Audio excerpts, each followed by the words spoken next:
Abrindo no livro de Salmo de número 146.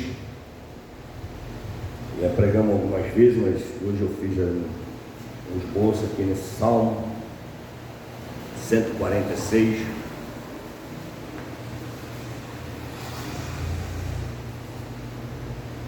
Vamos ficar de pé.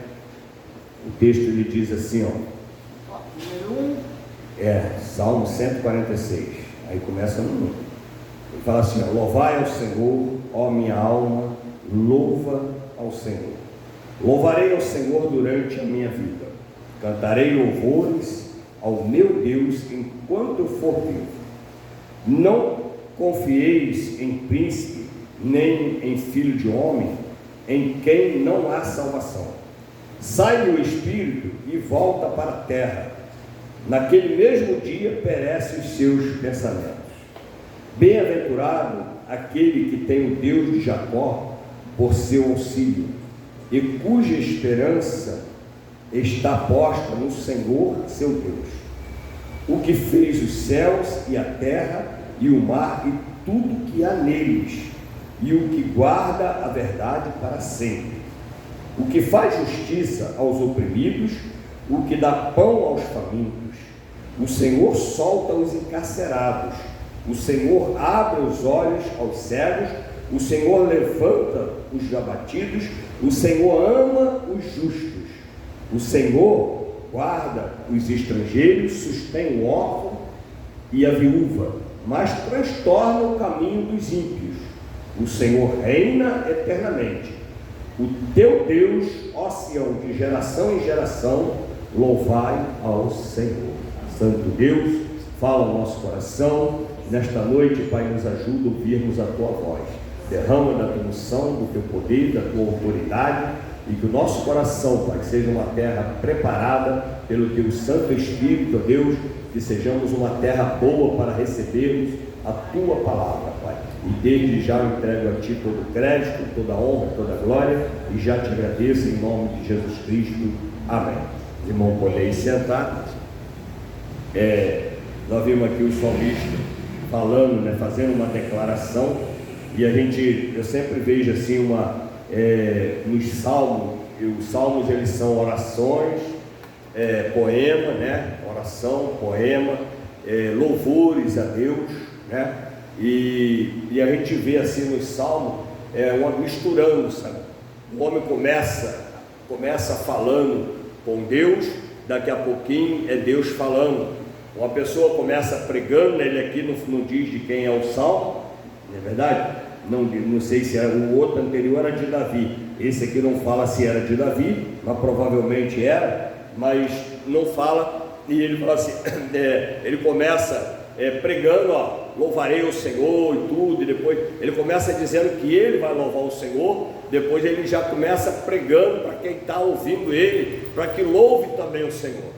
Aí daqui a pouquinho ele já está exaltando o nome de Deus e falando as grandezas que Deus faz, Então, ao mesmo tempo que são louvores, adoração, que são hinos, que são orações, mas é a palavra de Deus para nós.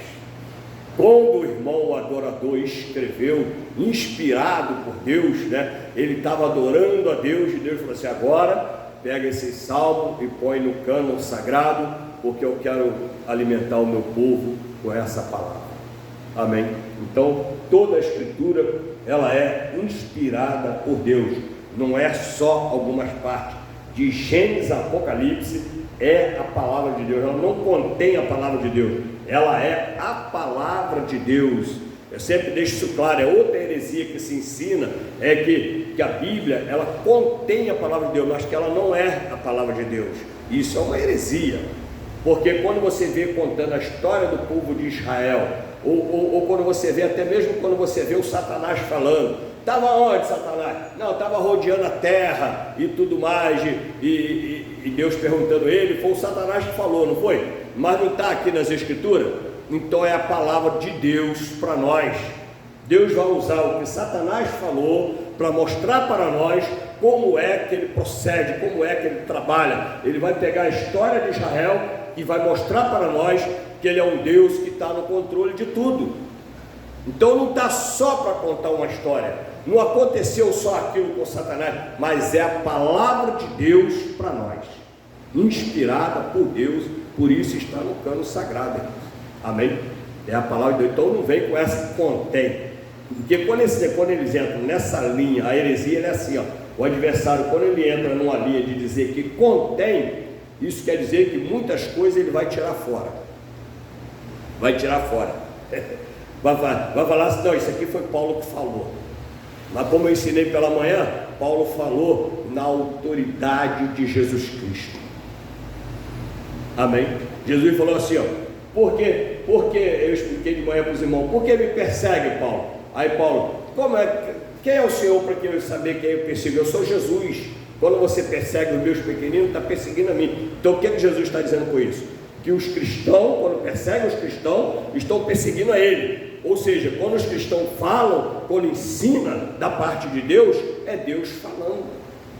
São discípulos de Jesus falando. É a palavra de Deus para nós, como é o caso da palavra que Paulo diz, né? E aqui nós vimos aqui nessa manhã, louvai o Senhor, e quando a gente vê assim, a gente fala assim, aleluia, né? Aleluia é exatamente a tradução de louvar o Senhor, uma expressão de louvor a Deus, né? Louvai ao Senhor, ó minha alma, louva ao Senhor. Ele está falando para si mesmo, irmãos. Muitas vezes a gente quer falar para alguém, a gente quer ensinar alguém, a gente quer, e é para fazer, é para nós fazer. Nós fomos chamados para sermos um instrumento nas mãos de Deus, para levarmos o Evangelho a toda criatura, não é verdade? Temos que levar a toda criatura, mas primeiro temos que levar a nós mesmos, porque a nossa natureza humana é composta de corpo, alma e espírito, e nós vamos ver aqui que quando o espírito sai, acabou o homem, volta para o pó. Então o que sobrevive é quem? É a alma. Ele não fala assim, o salmista não fala assim, porque a alma é uma fusão que a pessoa, mas a alma é uma coisa, o espírito é outra, tudo bem, mas espírito e alma juntos são chamados de alma. Não fica falando espírito, fala-se alma. Mas a gente sabe muito bem que é o espírito composto com a alma, que o corpo vai para o pó. Então você não vê o salmista falando assim, louva o Senhor meu corpo, louva o Senhor minha boca, ó, que a boca canta, né? Fala, né? Louve o Senhor meu corpo. Ele fala assim, louve o Senhor minha alma, porque Deus habita na nossa alma, Deus habita em nós. Deus, o que vai salvar, o que vai voltar para Deus, o que é nascido de Deus e vai voltar para Deus é a alma, o espírito, junto. Isso é que vai voltar para Deus. Então, o que vai salvar é isso. Se nós não dermos atenção em louvar a Deus, ele falou assim, louva o Senhor minha alma, olha só, porque muitas vezes nós nos preocupamos com tantas coisas terrenas e deixamos de louvar a Deus. E Deus, irmão, Ele é digno de ser louvado em toda e qualquer situação, em qualquer hora, tudo. Ó, se você vai fazer uma coisa, qualquer coisa que você vai fazer, não importa o que, você deve de louvar ao Senhor. Por exemplo, de manhã eu usei o termo que Deus está presente, até quando nós estamos no banheiro fazendo as necessidades. Por exemplo, quem nunca teve pessoas que têm um problema, por exemplo, na hora de fazer uma necessidade, vamos usar um negócio bem chulo, e quando chega lá na hora, eu já passei por essa situação, e falei assim, me ajuda que eu faça essa necessidade normal, me ajuda.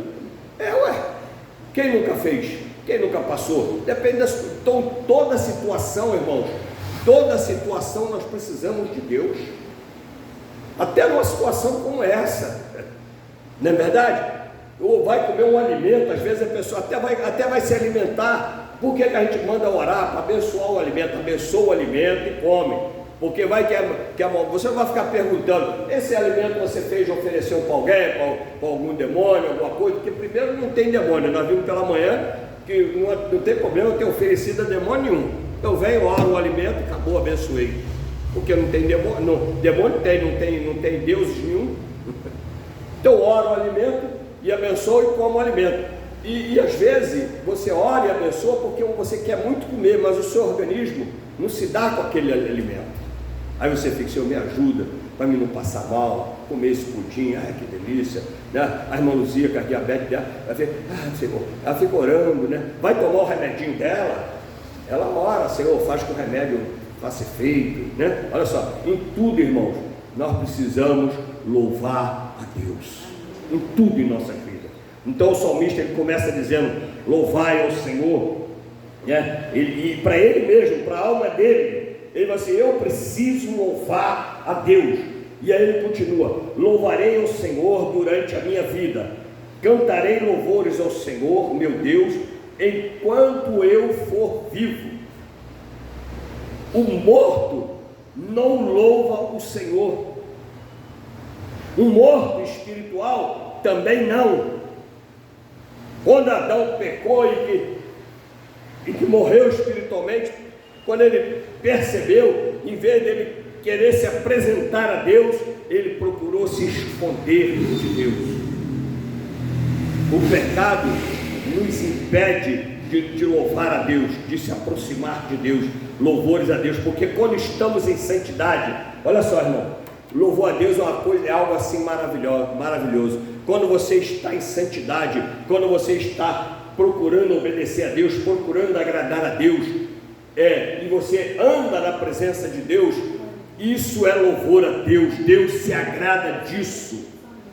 Ele fazia isso com Jó, viu meu servo Jó? Deus estava prestando atenção em Jó, porque Jó era um homem íntegro que agradava a Deus. No paraíso, antes do pecado, toda tarde Deus ia lá ver a sua criação, porque tinha prazer no homem feito à sua imagem e semelhança. Então Deus tem prazer no homem que louva Ele. Não é só de boca, mas de atitude. Ele falou assim: louve ao Senhor minha alma. Quem já ouviu a voz da alma? Você não ouve a voz da alma.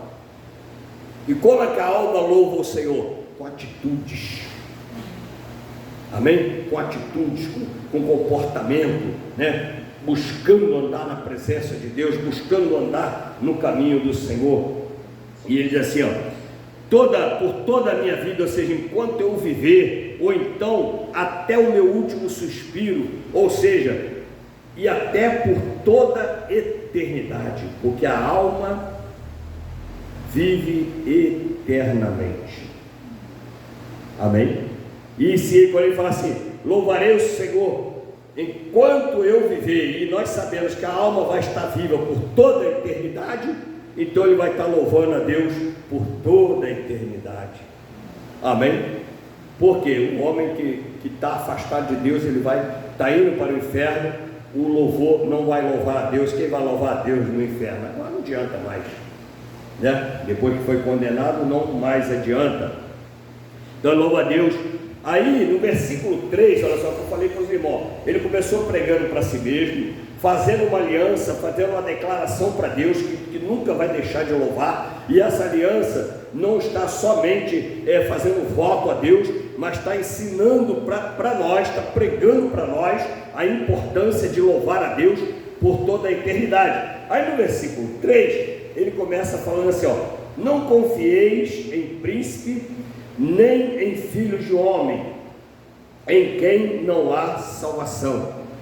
Se ele estava falando com a alma dele, ele continua falando: ó minha alma, não confie em homens, não confie em príncipe, em filho de homens, porque o homem não pode nos salvar. Em outro lugar diz assim: maldito o homem que confia no outro homem. Não no sentido de você ficar desconfiando do irmão, mas é porque ninguém pode nos salvar a não ser Deus. Porque a Bíblia diz que não tem um justo sequer.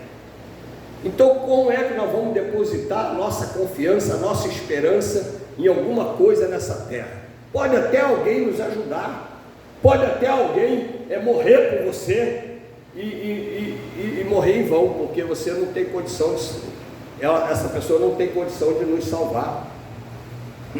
O único que que morreu por toda a humanidade, porque para morrer por alguém, a pessoa precisa ser santo, precisa ser voluntário e santo. No caso dos animais, por exemplo, eles eram santos, né? Porque os animais não pecam, mas não eram voluntários. A pessoa que pega ele leva para matar. Amém? E Jesus não, Jesus além de santo, ele foi voluntário. Então, não ponhais a nossa confiança. Por que ele fala isso? Porque em Israel já teve exemplo. Por exemplo, teve Ciro, lá em Esdras 1, de 1 a 4, fala de Ciro, fala de Dário. Só foram príncipes que Deus usou para abençoar o povo dele, né? Mas Deus, apesar de Deus ter usado esses homens para abençoar, esses homens não têm poder de salvar. O que aconteceu foi que Deus usou. Se Deus não usar, Jesus falou assim, ó, sem mim nada podeis fazer. Uma pessoa pode estar até querendo nos ajudar, mas se Deus não tocar, não mover, não providenciar, não nos der força, não nos der sabedoria, não nos der condição, não vamos poder fazer nada. A pessoa não vai poder fazer nada por nós. Se ela fizer alguma coisa, ainda assim a glória é para o Senhor. Amém? A glória é para Deus. Então ele fala assim para minha alma: não confie em homens, não confie em príncipe, não confia, aí eu trazendo para o nosso contexto hoje, não confie em político. Eu até escolho, quando vem a eleição, se eu for votar, que agora eu não sei se vou votar, que se não mudar a urna eu não vou votar, porque não adiantou nada ter votado na outra, né? Porque o voto não é impresso, aí não tem condição de conferir, saber, tem vereador que deputado que foi lá ver, o voto dele não estava lá, ele era candidato e o voto dele não estava, então não vota. Agora mudando, vou votar. Então se eu for votar, o que acontece? Eu vou escolher o melhor candidato para mim. Vou escolher um candidato que ajuda a comunidade, que é cristão, que tem pensamentos cristãos, pensamento dentro da vontade de Deus. É esse que é meu candidato. Se o seu candidato não é um candidato que tem pensamento de abençoar a obra, de abençoar o reino, então isso aí não é de Deus, entendeu? Agora, ainda assim eu não confio nele. Ainda assim eu não confio. Príncipe e filho de homem, né? Príncipe e filho de homem que ele está falando, não é para confiar. Ainda assim eu não confio. Eu voto nele porque é o que ele mostrou, mas não deposito a minha esperança nele, porque ele só vai poder fazer alguma coisa se papai autorizar, se Deus ajudar, se Jesus Cristo ajudar. Amém? Senão o camarada fica lá e não consegue fazer nada. Não consegue fazer nada. Mas eu estava com tanta esperança que esse político ia fazer não sei o que, ia fazer uma lei não sei de onde, ia fazer uma lei não sei de quanto. Não, a minha esperança está no Senhor. Está vendo, querido? Minha esperança está no Senhor. Então, irmão, a nossa esperança tem que estar no Senhor. E ele diz isso, não confie. Então, no entanto, esses príncipes que ajudaram Israel eram apenas servo de um superior, ou seja, de Deus. Eles eram apenas filhos de homens fracos e imutáveis, mas que Deus usou para libertar Israel. Lembra de Gideão? Estava lá malhando a trigo, vou usar Gideão, mas todos os juízes estavam lá e Deus veio e chamou: vou te usar. Quero fazer isso. Gideão estava lá, homem valoroso e tal, e o homem estava lá trabalhando, e se Deus não dá poder ao homem, não tem vitória, não dá sabedoria. Tu viu como é que foi a vitória de Gideão? Ele amarrou um negócio lá e fez os animais puxar, e o adversário achou que tinha um exército enorme, né? E Gideão teve sabedoria. Mas de onde vem essa sabedoria? De Deus. Quando Deus Salomão, o homem mais sábio da terra, nunca mais teve um homem igual aquele, mesmo ele sendo o mais sábio da terra, pecou e desviou do caminho do Senhor do jeito que ele fez, né?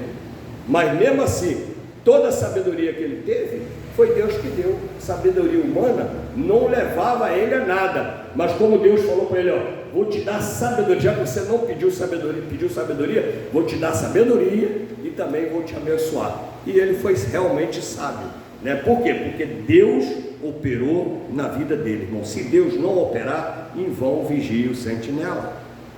Se Deus não ajudar, em vão trabalham os que edificam. Se Deus não construir, né? E vai assim, o versículo 4 diz assim, ó: saindo-lhe o espírito, volta para a terra, naquele mesmo dia perecem os seus pensamentos. Olha só o que aconteceu.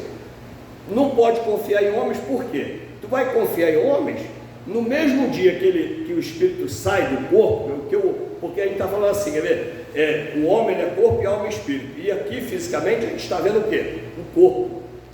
Então quando a gente vai no sepultamento, a gente vê o quê? Um corpo sem espírito. Saiu o espírito, o que acontece com aquele homem? Morre, e os planos dele? O negócio que ele ia fazer para você, e o negócio que ele ia te dar, e aí, né, o plano que ele tinha, acaba tudo no mesmo instante. Amém? Acaba no mesmo instante. Ninguém é eterno nesse sentido terreno, de falar, pode deixar que eu vou fazer. Não vai, irmãos. Se Deus não fizer, não tem jeito.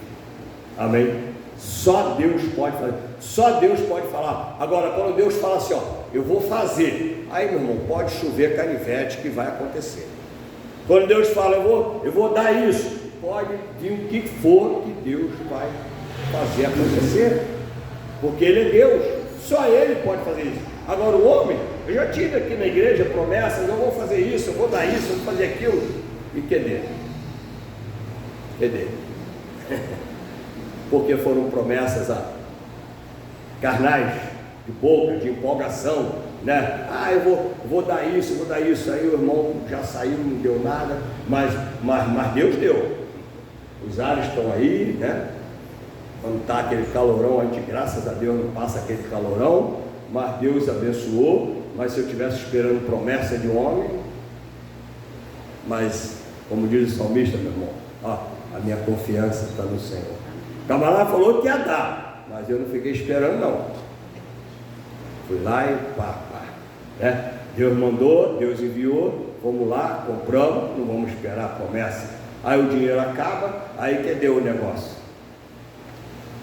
Então, irmão, não devemos colocar a nossa segurança em homens. Saindo-lhe o espírito, ou seja, a natureza humana, ela é perecível. E não podemos depositar confiança neles.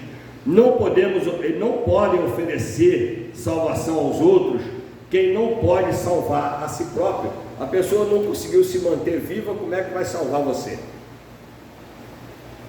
A salvação, irmãos, é uma coisa individual. Você não pode salvar o seu marido não pode te salvar, sua mulher não pode te salvar, o filho não pode salvar. A salvação é individual, só quem pode salvar é Deus, e ela é individual. Não é porque eu estava na presença de Deus, o filho está lá numa rebeldia, Deus salva a gente, a nossa casa, através do testemunho. Deus me salva, aí os meus filhos começam a ver o meu caminho, aí começam a seguir o meu caminho, eles vão sendo salvos também.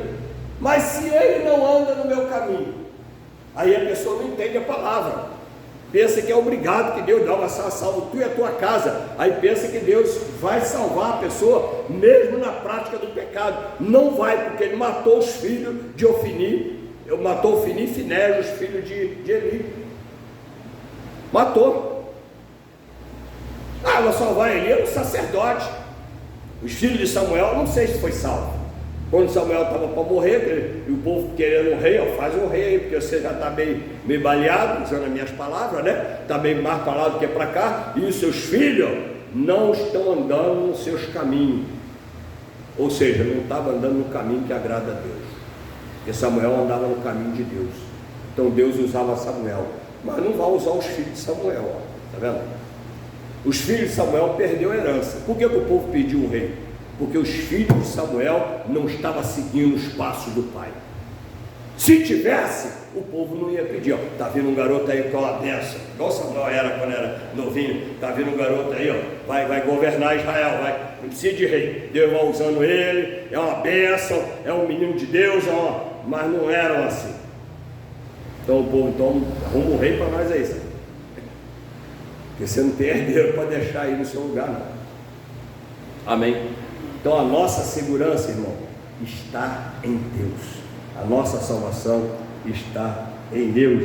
E, versículo 4, né? Sai o Espírito e no mesmo dia perece. Aí no versículo 5 diz assim, ó: bem-aventurado aquele que tem o Deus de Jacó por auxílio e cuja esperança está posta no Senhor seu Deus. Então você tem o Deus de Jacó por auxílio. Ele fala bem-aventurado, os irmãos sabem, bem-aventurado é o que? Feliz. Aí você tem gente que é feliz. Eu queria ser feliz, eu vou ser feliz se eu arrumar marido, eu vou ser feliz se meu filho fizer isso, se meu filho se converter, se meu filho ganhar dinheiro, se minha mulher não sei o que, eu vou ser feliz. E a felicidade está em ter o Senhor nosso Deus como nossa fortaleza. Não está em mais nada. Pode estar todo mundo longe da gente, mas estamos felizes porque estamos indo para o céu. O filho não quer ir. Eu oro para Deus salvar minhas filhas. Eu oro. Meu desejo no meu coração é que Deus salve. Mas se elas se recusarem, não tem jeito. Se elas quiserem ficar na prática do mundo, porque o mundo, irmãos, é colorido. A pessoa entra numa prática mundana que para sair precisa ser verdadeiramente convertida. Porque para consertar o que eles fazem, eles não querem consertar. Vai ter que voltar lá atrás. A Bíblia fala assim, lembra lá de onde caiu. Todo mundo esquece isso, que tem que voltar lá aonde caiu. E eu conheci um casal que chegou na igreja, o pastor não quis casar eles. Por quê? Porque o irmão era casado, inclusive a esposa dele estava lá na igreja. O irmão era casado, a esposa estava lá sozinha, e ele estava com a outra na igreja. Aí queria casar. Não, pastor, quero casar direitinho, pastor. Não, caso divorciado não. Você era casado na igreja, a sua esposa está até aí na igreja, como eu vou casar você com a outra? Não casou, saíram, a irmãzinha sabe, foi casar em outro lugar, outra igreja, que igreja boa, lá casa, lá é igreja moderna, divorciado pode ir para lá, está assim, ó, de divorciado. Aí vai lá, que lá casa, aí casou, e estava lá numa boa. Meu irmão, quando a ficha caiu, quando esse homem, Deus falou, tu és o homem, quando meteu o dedão no nariz dele, igual Natan, meteu com o navio o dedo no nariz de Davi, o homem se arrependeu, meu irmão, e voltou para a esposa dele. E a outra agora com o filho para criar de um casamento que era ilícito. Ela casou na igreja, mas Deus não abençoou, porque o homem já era casado. Ele se arrependeu, o que aconteceu? Consertou a situação dele, mas é uma situação difícil de consertar, porque olha só, ele teve que largar a esposa atual que estava com ele e voltar para dele. E quando ele se converteu, ele entendeu isso, que a palavra de Deus é essa. Lembra quando o povo de Israel chegou, ele estava chorando, desesperado, meu Deus do céu, que povo rebelde, Senhor, esse povo foi roubar mulher lá não sei da onde, Moabita, não sei o que, e agora como é que vai ser, porque já tinha mulher e filho. Mas aí o povo se converteu, irmãos, chegaram para ele, para de chorar, porque nós vamos mandar a mulher embora com o filho e tudo, e vão voltar a servir ao Senhor. Só parece até que eles são mal, né? Mandou a mulher embora com o filho e tudo. Por quê? Porque era um casamento fora da vontade de Deus. Então Deus consertou, mas irmão, é difícil acertar isso, porque a carne se envolve de tal jeito. Mas e agora, irmão? Mas isso é o quê? E meu filho? Meu irmão, aí é com você e com Deus. Então o salmista está dizendo assim, para não depositar a confiança, feliz aquele que tem o Deus de Jacó como sua ajuda, cuja esperança está no Senhor seu Deus. Então, quando você tem a ajuda de Deus, você só tem a ajuda de Deus se você obedecer a Deus. Se você estiver indo pelo caminho da verdade, Deus é contigo. Mas se estiver indo no caminho que é que não é da verdade, que é contrário ao ensinamento, não conte com Deus, que aí não tem jeito. Você só conta se você quiser se lembrar da onde você errou e voltar atrás para consertar. Isso é Bíblia. Não é o pastor Carlos que ensina isso não, a Bíblia deixa claro isso, ó. Lembra de onde caiu, volta lá e se conserta. Eu caí quando eu larguei aquele marido, ou quando eu larguei aquela mulher. Então volta lá e conserta. Se você fez um voto diante de Deus, estou dando só esse exemplo, né? Pode ser outros exemplos também. É porque eu roubei o irmão ali, não sei o que. Volta lá, não paguei o irmão, volta lá, conversa com ele, acerta e começa a fazer o pagamento. Se ele pediu emprestado, então fraudou, vai lá consertar aquele negócio. Não, Deus paga, não é? A Bíblia não diz isso, mas muitos distorcem isso, porque é muito difícil acertar, irmãos, muito difícil acertar. Eu tive uma situação de testemunho, né, antes de ser cristão, para ajudar uma pessoa. Eu entrei num testemunho falso de provar, para mostrar, né? Como é que fala? Mostrar não, ser testemunha, né? Para dizer que a pessoa estava comigo, para poder ela não ser presa, né? Por causa de um outro, que o outro tinha armado uma situação lá. Aí eu entrei nesse testemunho, né? Por amor a um parente meu, por amor fui fazer isso. E aí, meu irmão, mas aí fui lá, testemunhei, a pessoa foi solta, tudo mais, passou um tempo, aí eu me converti. É igual a questão da arma, né? Eu tinha arma, depois eu me converti, tinha que desfazer de arma, entendeu? A mesma coisa. Aí eu me converti, aí estava chegando o dia do julgamento, já era convertido. Aí eu chamei a pessoa e falei assim: tira o meu nome de testemunha, porque eu não vou poder mentir.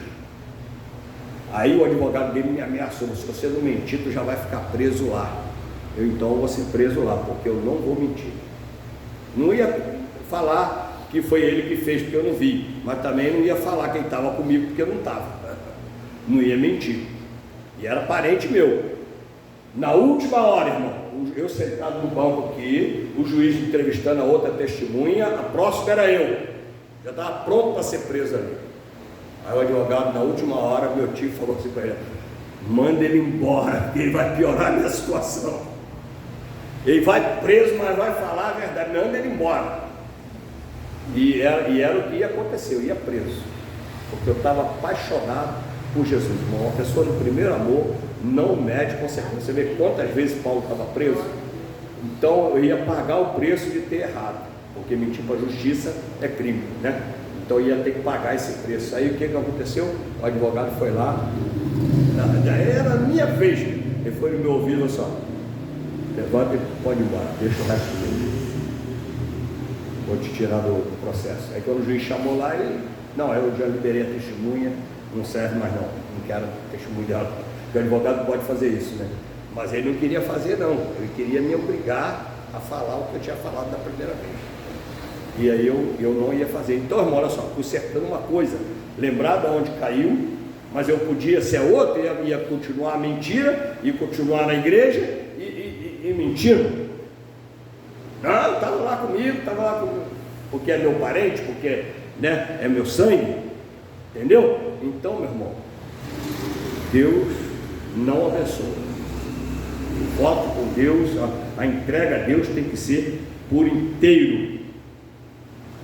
Então, cuja esperança está no Senhor. Então, feliz é o homem que tem Deus como a sua ajuda. E Ele só te ajuda se você estiver no caminho da verdade, no caminho dele. Ele fala assim: vai por aqui. Aí você está indo por ali, Ele está te ajudando. Agora, se você resolve dar uma volta, aí, meu irmão, Satanás vem.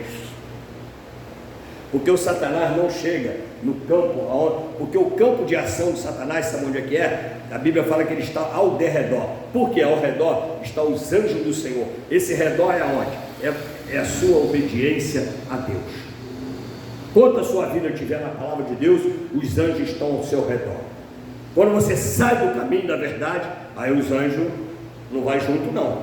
É igual que eu costumo falar para os irmãos, né? Você vai orar, vai pegar a estrada, vai dirigir. O anjo só vai até onde a placa fala que é para ir. Marcou 80, tu está 150, meu irmão, não vai contar com o anjo. O anjo não faz fraude. Amém? Não faz fraude. Você vai fazer uma prova, aí você estudou, ficou até tarde estudando, aí tu chega lá, pede a Deus, Senhor, me ajuda. O Senhor vai te ajudar, vai te trazer a memória que você estudou. Agora não estudou, aí chega lá, quer passar na prova, vai tomar o lugar de outro que estudou. Deus não faz fraude. Se não estudou, não vai passar, pode orar o que quiser. Pode orar a noite toda para ir fazer a prova de manhã. Se não estudou, orou a noite toda, vai ser edificado, vai ser cheio do Espírito Santo, mas naquela prova você não vai passar porque você não estudou para ela. Deus não faz fraude. Deus não tira, não faz a mulher do mercado te dar troco a mais. Não faz ninguém perder uma carteira com dinheiro para ajudar você. Deus não faz esse tipo de coisa. Eu já vi crente achando carteira, em vez de devolver a carteira com dinheiro e tudo, devolveu só o documento. Não, Deus abençoou. O que Deus abençoou o quê? Se tinha o documento, se tinha como devolver o documento, devolvia a carteira com tudo. Nessa área também fui provado uma certa feita, já testemunhei com a igreja. Então o versículo 6 fala assim, o que fez os céus e a terra, cuja esperança, no versículo 5 terminou assim, cuja esperança está posta no Senhor seu Deus, o que fez o céu e a terra, o mar e tudo quanto há neles, e o que guarda a verdade para sempre. Então não vem, se era verdade hoje, é verdade amanhã, não mudou para mentira. Se era pecado hoje, amanhã continua sendo pecado. O que era pecado no passado é pecado hoje. Não, tem que atualizar a Bíblia, porque naquela época o povo era isso, era aquilo. Nada disso, meu irmão. Era pecado, continua sendo pecado hoje. E vou te falar uma coisa, um povo é o mesmo, mais pecador ainda, mais pecadores ainda, entendeu? Então, o que fez, então a esperança está em quem? Na pessoa do Deus que fez o quê?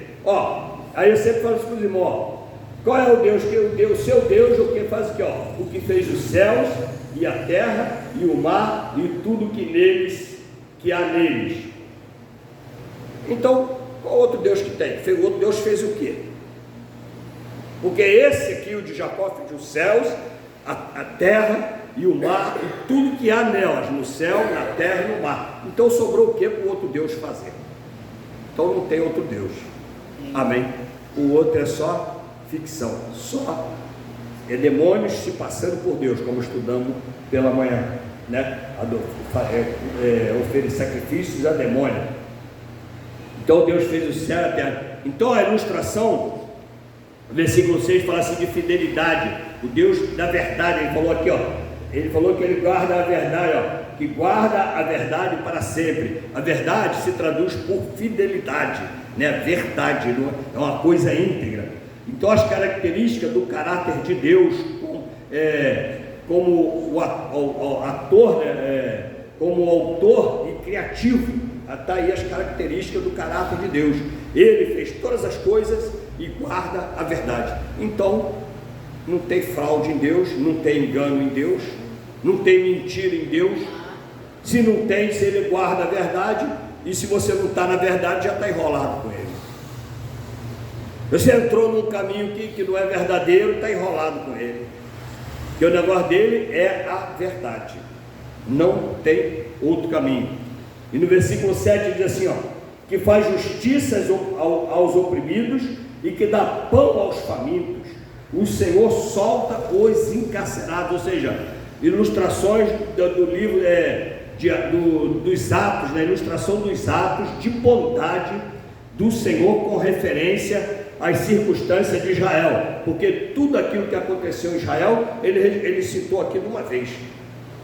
O Senhor solta cativo, o Senhor abre os olhos, 8, né? O Senhor faz justiça aos oprimidos, o Senhor dá pão aos famintos, e essas coisas tudo aponta para Jesus. Se você for ver nas entrelinhas, Jesus praticou tudo isso, porque quando fala que liberta os encarcerados, qual era a nossa cadeia? Os nossos pecados.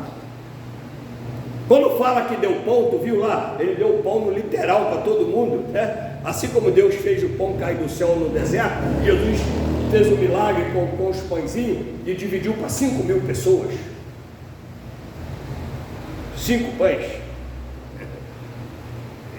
é 5 pães, né, e 2 peixinhos, ou acho que é isso mesmo, 5 pães e 2 peixinhos, deu para todo mundo, para 5.000, e ainda sobrou 12 cestos cheios, olha só, e isso no literal, no milagre, que ele fez milagre, para mostrar que ele faz milagre no sustento de nossas vidas.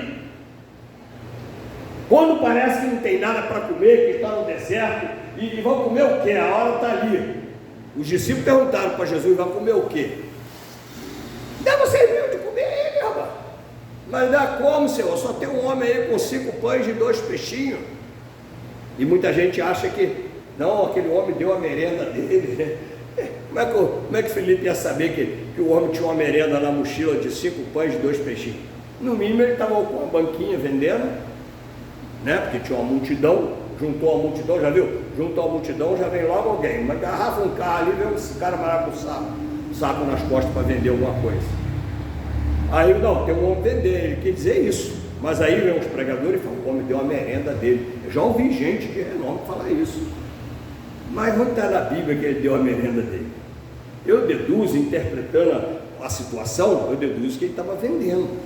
Devia ter dado um gritinho: ó, só falta 5 pães, hein?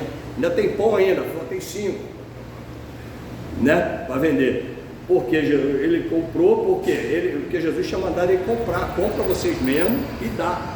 Ele vai comprar de quem? Só tem um garoto com 5 pães. Compra dele, traz para mim.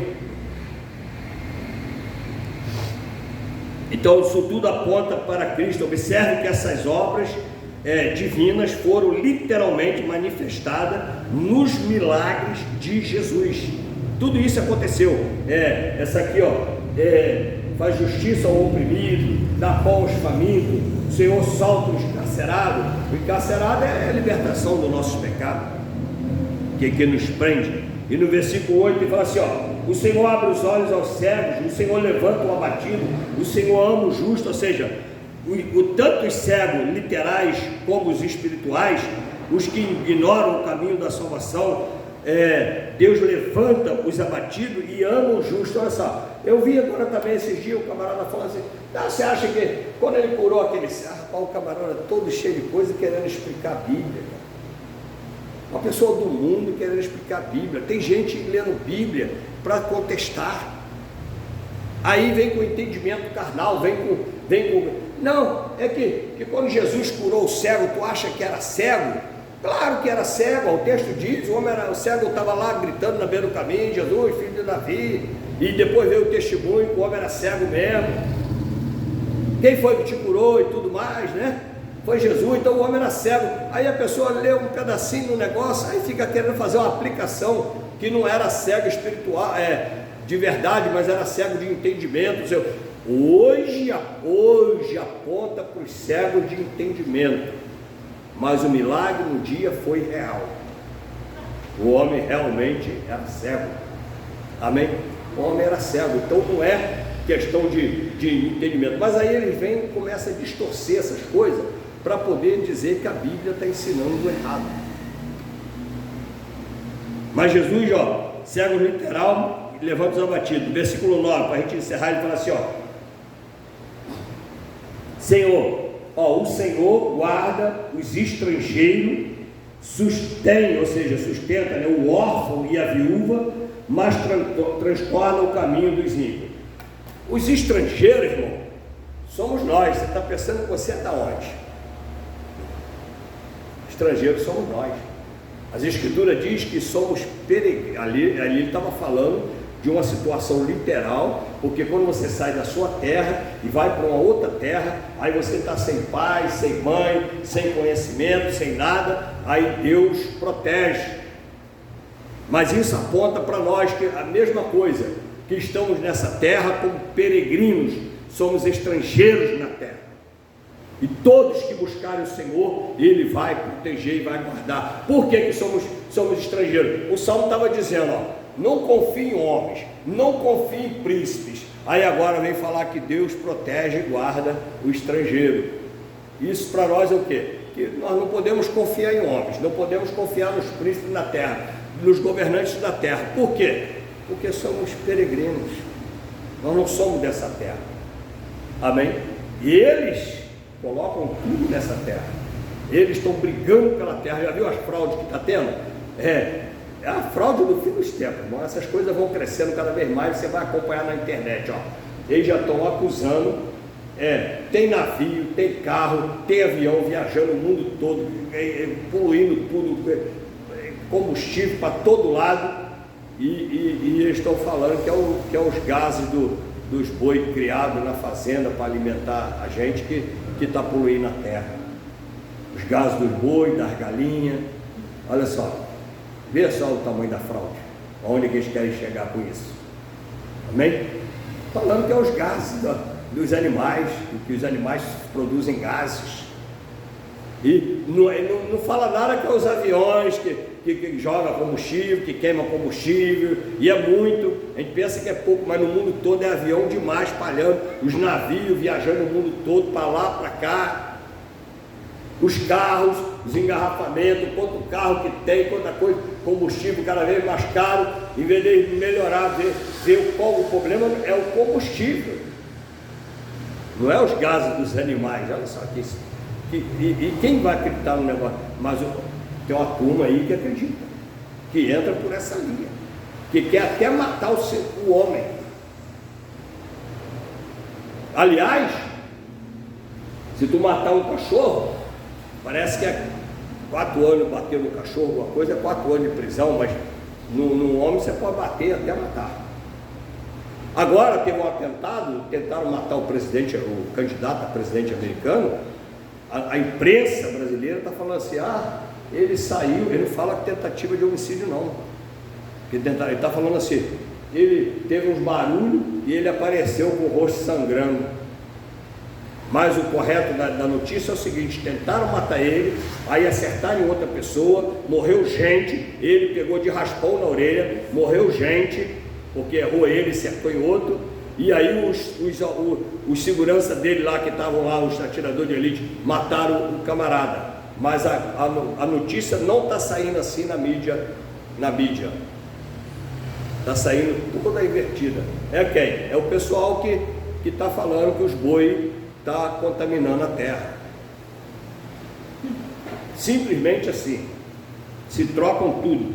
Por isso, vai confiar no homem? Vai confiar na política? Quando um está tentando fazer uma coisa, eles tentam matar, como tentaram aqui, o nosso aqui também, e agora tentaram o outro lá, e depois fala que é nós que é os cristãos que matam, que não sei o que. Então somos todos peregrinos, irmão. Deus sustenta aquele que não tem quem o sustenta, né? Ele falou, o Senhor sustém o órfão e a viúva, ou seja, se não tem quem o sustente, o Senhor vai sustentar. É igual ele diz na igreja, ele fala assim, que a viúva nova é para se casar, as viúvas já de idade é para viver na presença do Senhor. As viúvas que tem filho, quem tem que sustentar ela é os filhos. Viúva da igreja que viveu a vida abençoando a igreja. Não é chegar na igreja viúva, pastor, vem aqui que a igreja vai me sustentar. A igreja não tem condição de fazer isso. Agora, se os filhos não querem cuidar da irmã, né, e a irmã é uma bênção, a irmã sempre abençoou a obra de Deus, sempre trabalhou, a igreja vai ajudar, a igreja vai ajudar. Agora, a obrigação é dos filhos. Ele está falando aqui do órfão e da viúva, ou seja, que não tem quem o sustente, a viúva que não tem quem o sustente, o órfão que não tem pai e mãe para sustentar, o Senhor sustenta. Amém? Através, vai usar os meios dele. É igual a questão de falou assim, Deus odeia, que a gente pregou a semana passada, Deus odeia que derrama sangue inocente. Ele deixou claro, sangue inocente. O padre não falou, inclusive mandava matar esses sem vergonha e tudo, entendeu? Ele mandava, era apedrejado e tudo, estava na lei lá. Se for culpado, está na lei. Agora, só que eles usavam a lei para matar inocente. Estevão, por exemplo, morreu apedrejado. Era culpado de quê? Entendeu? Jesus morreu crucificado, era culpado de quê? Então eles usam a lei para condenar o inocente.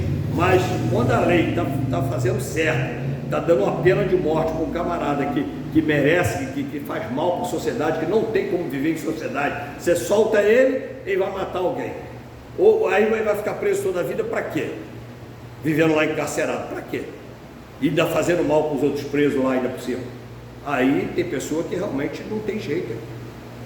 Esse sangue não é inocente. Então tem que ver os detalhes das escrituras. Então o órfão, viúva, quer dizer que não tem, esse Deus sustenta. Aí vem um camarada, não vou trabalhar mais não, vou viver da fé. Aí, meu irmão, é abuso de autoridade. O camarada quer abusar da fé. Aí você vê quantos chega na igreja, às vezes depois do culto, irmão. Nós estamos aqui já quase 2 horas, cheguei aqui 7 horas da noite, e antes das 7 chegamos, né? Hoje, bem antes das 7, e não parece uma alma. Aí depois do culto vem um camarada, pastor, que eu estou precisando de um dinheiro para ir amanhã trabalhar, para comprar não sei o quê. Poxa, mas ele não veio nem cultuar a Deus, não veio nem adorar a Deus, por que ele acha que o pastor tem que dar dinheiro a ele? Eu sou pastor de quem? Eu sou o servo de quem? De Deus. Sou o servo de Deus. Eu tenho que servir, a pessoa tem que servir aqueles que é lícito. Agora o camarada não faz nada. Agora, se ele vem, assiste o culto, participa do culto, né, adora o Senhor e tudo mais, e depois ele pode até me enganar, igual já aconteceu. Aí eu pensei que o camarada era, como ele ficou no culto, eu ajudei ele, e ele era um sem vergonha. Não era crente, não era nada daquilo, era fraude, era golpe mesmo. Mas ainda me enganou, porque chegou cedo, ficou no culto, esperou o culto acabar para falar. Agora tem uns que vêm depois do culto, ou quando vem antes, vem e vai embora. Fala que não vai dar e vai embora. Então, estamos todos pedindo, Deus sustenta o que não tem quem o sustente. Mas aí o texto diz assim, mas põe dificuldade, quem não tem quem sustenta, Deus sustenta. Mas diz assim, mas transtorna o caminho do ímpio, ou seja, Deus coloca dificuldade no caminho do ímpio. Agora, por que Deus faz isso? Não é porque Deus é mau, não é porque Deus quer matar o ímpio. Deus coloca dificuldade no caminho do ímpio para ver se o ímpio se arrepende do seu caminho, né? Vê que as pessoas falam assim, é pela dor, eu vim pela dor. Dificuldade que Deus botou. Deus botou uma doença, botou uma enfermidade, botou uma escassez, botou não sei o que, aí o camarada se converteu. Amém? Se converteu. Então ele põe dificuldade no caminho do ímpio, porque a intenção de Deus não é que o ímpio viva de forma que ele não precise de Deus.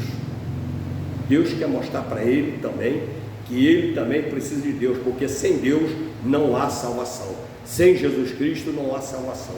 E se ninguém falar para esses camaradas que só Jesus salva, eles continuam no caminho de perdição. Aí Deus vai e coloca um obstáculo, dá um transtorno, como foi o caso do irmão dela. Aí agora está lá entrevado, não queria ouvir ninguém, aí agora está lá deitadinho, o irmão pode chegar e falar à vontade, né? Está receptível e aceitou Jesus e foi salvo. Amém? Mas se não tem esse transtorno, estava lá no boteco até hoje, né? Porque já teve outros transtornos e ele conseguiu passar e não se converteu, mas agora se converteu e está na glória com o Senhor.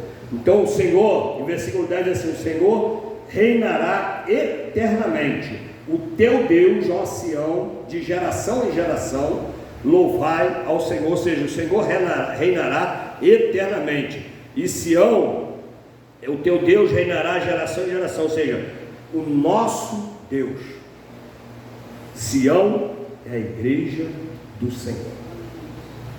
Jerusalém aponta para a igreja. Jerusalém é a Sião, é o monte Sião, por isso que ele fala Sião, o monte Sião, é de Abraão. Nós somos descendentes de Abraão, nós somos a descendência de Abraão, nós somos os, como diz o apóstolo Paulo, os israelitas, verdadeiros israelitas do Senhor.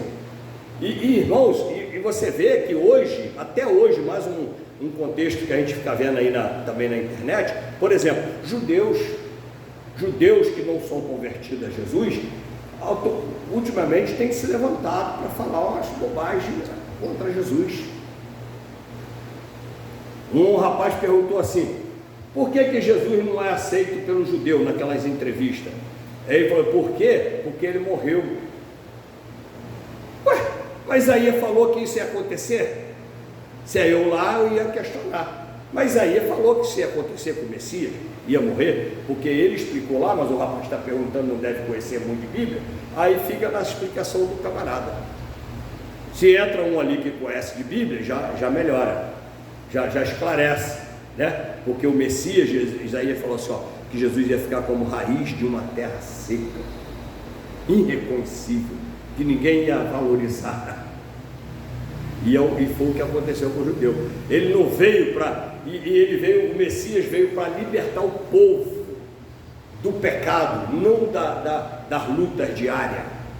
Deus não veio para nos livrar, ele pode até nos livrar de uma luta, aliás, ele vai nos dando vitória, ele não vai livrando das lutas, ele vai nos dando vitória, as lutas vão vindo, nós vamos vencendo, em nome de Jesus, porque as lutas fazem parte da glória de Deus, porque todas que nós passamos, nós vamos olhar e falar assim, eu passei porque o Senhor me ajudou, nossa, a glória, amém?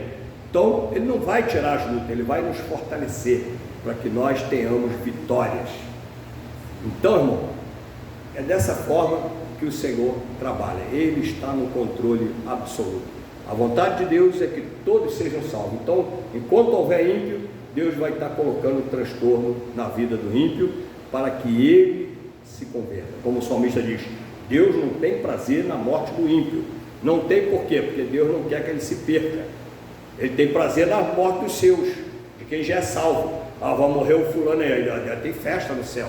Vai chegando aí, o irmão está chegando aí, ó.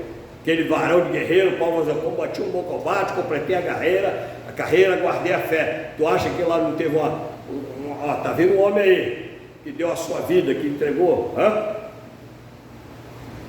É assim que Deus se alegra. Agora morre aí, poxa, não teve jeito. Fizemos de tudo, o irmão foi lá, pregou, levou para cá de recuperação, foi lá fazer uma reunião de casais para ver se acerta o casamento, não tem jeito, ele quer ficar com a outra mesmo, que é mais bonita, não quer mais aquela, enjoou daquela, e não vai ter jeito, vai para o inferno mesmo. Vamos ficar em pé. Que Deus nos ajude, irmãos, que Deus nos abençoe.